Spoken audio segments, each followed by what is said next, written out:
आखिर कितने शक्तिशाली थे अंगराज कर्ण? मित्रों, इस वीडियो में हम आपको कर्ण के उन 5 किस्सों के बारे में बताएंगे जो महाभारत में उनके बल का एक बड़ा सबूत है। हम एक एक करके आपको सारे किस्से बताएंगे, तो इस वीडियो को शुरू से लेकर अंत तक जरूर देखें। तो चलिए वीडियो शुरू करते हैं। नंबर 1, कर्ण का जरासंध से युद्ध। क्यों कर्ण के बल की तुलना भीम के बल से नहीं की जा सकती? मित्रों, महाभारत युद्ध समाप्त होने के बाद युधिष्ठिर ने देव मुनि नारद से कर्ण के पराक्रम के बारे में पूछा था।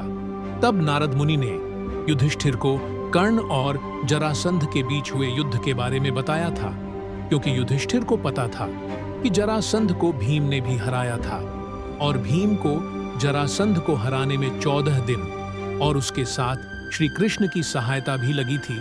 तो युधिष्ठिर ने नारद मुनि से कर्ण और जरासंध के बीच हुए युद्ध के बारे में बताने को कहा।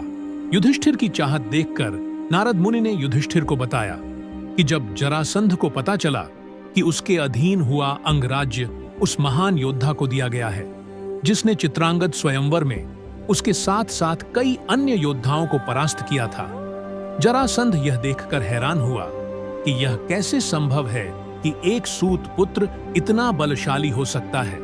अतः जरासंध ने कर्ण के बल की ख्याति सुनकर उसे द्वंद्व युद्ध के लिए ललकारा। कर्ण ने भी जरासंध की इस चुनौती को स्वीकार कर लिया और दोनों में युद्ध शुरू हो गया। जैसा कि हम सब जानते हैं कि जरासंध और कर्ण दोनों को ही दिव्यास्त्रों का अच्छा ज्ञान था, इसलिए दोनों के बीच एक भयंकर युद्ध हुआ। इस युद्ध के शुरू से लेकर अंत तक कर्ण और जरासंध ने एक दूसरे के बाणों का जवाब दिया, साथ ही एक दूसरे के धनुष को भी काट दिया और एक दूसरे की तलवारों को भी छिन्न भिन्न कर दिया। आखिर में दोनों योद्धा अपनी भुजाओं के बल पर मल्ल युद्ध करने लगे। कर्ण मल्ल युद्ध में पारंगत था। कर्ण ने बहुकंटक दांव का इस्तेमाल कर जरासंध को जकड़ लिया और उसके पैरों की संधि को चीरना शुरू कर दिया। जब जरासंध ने कर्ण के बल को देखा, तब उसने कर्ण से अपना बैर भाव दूर कर कर्ण से मित्रता का प्रस्ताव रखा और कर्ण को मित्रता के रूप में मालिनी नगरी दे दी। नंबर 2, भीम और कर्ण का मल्ल युद्ध। मित्रों, महाभारत युद्ध के 14वें दिन कर्ण और भीम एक दूसरे के आमने सामने आए, जहां कर्ण और भीम दोनों के बीच में मल्ल युद्ध हुआ। इस मल्ल युद्ध में कर्ण ने भीम के गले में धनुष डालकर उसे जमीन पर घसीटा था, किंतु अपनी माता को दिए वचन के कारण कर्ण ने भीम की जान नहीं ली थी। इससे यह बात तो सिद्ध है कि कर्ण का बल भीम से कहीं अधिक था। नंबर 3, कर्ण का घटोत्कच के साथ युद्ध। मित्रों, महाभारत युद्ध के 14वें दिन की रात्रि के युद्ध में जब घटोत्कच की शक्तियां 10 गुना बढ़ गई थीं, तब वह कौरवों की सेना का भयंकर संहार कर रहा था। इस कठिन घड़ी में भी कर्ण ने घटोत्कच को कई बार हराया था।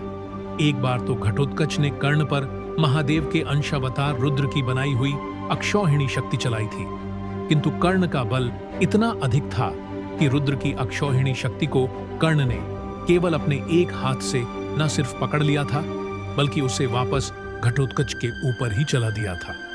वो अलग बात है कि अपनी जान बचाने के लिए घटोत्कच अपने रथ से कूद गए थे और अक्षौहिणी शक्ति से केवल घटोत्कच के रथ का ही विनाश हुआ था। इस घटना से यह बात तो सिद्ध है कि कर्ण घटोत्कच से भी कई गुना ज्यादा शक्तिशाली थे। नंबर 4, जब श्री कृष्ण ने बताया था कि क्यों कर्ण अर्जुन से ज्यादा पराक्रमी है। मित्रों, हम में से ज्यादातर लोगों ने कर्ण और अर्जुन के युद्ध के दौरान उनके रथों के पीछे हटने की कथा तो सुनी ही होगी, जिसमें अर्जुन अपने बाणों से कर्ण के रथ को 10 कदम तक पीछे हटा देते थे। वहीं कर्ण अर्जुन के रथ को केवल 2 कदम की दूरी तक ही खिसका पाते थे। हालांकि हम सब जानते हैं कि जिस रथ पर हनुमान जी और खुद श्री कृष्ण तीनों लोकों का भार उठाकर बैठे हुए हों, उसे रथ को पीछे हटाना कितना कठिन कार्य है। हम इसी से कर्ण के बल की समीक्षा कर सकते हैं कि कर्ण का बल कितना अधिक रहा होगा। नंबर 5, मित्रों, महाभारत युद्ध में कर्ण अर्जुन के अंतिम युद्ध में जब कर्ण के रथ का पहिया मिट्टी में धंस गया था, तब कर्ण ने धरती को हवा में उठाकर रथ के पहिए को गड्ढे से निकालने की कोशिश की थी। कर्ण के रथ के पहियों को भूमि ने बहुत ही कसकर जकड़ रखा था। रथ का पहिया तो ऊपर को नहीं उठा, पर कर्ण ने अपने बल से पूरी धरती को 4 उंगली की ऊंचाई तक हवा में उठा दिया था, जिससे धरती पर भूकंप भी आ गया था। इससे हम जान सकते हैं कि कर्ण का बल कितना अधिक रहा होगा। तो मित्रों, ये थी आज की वीडियो। उम्मीद है आपको यह वीडियो पसंद आई होगी। वीडियो पसंद आई हो तो वीडियो को लाइक और शेयर कीजिए। और हाँ, अगर आप चैनल पर नए आए हैं तो चैनल को सब्सक्राइब करना ना भूलें। धन्यवाद।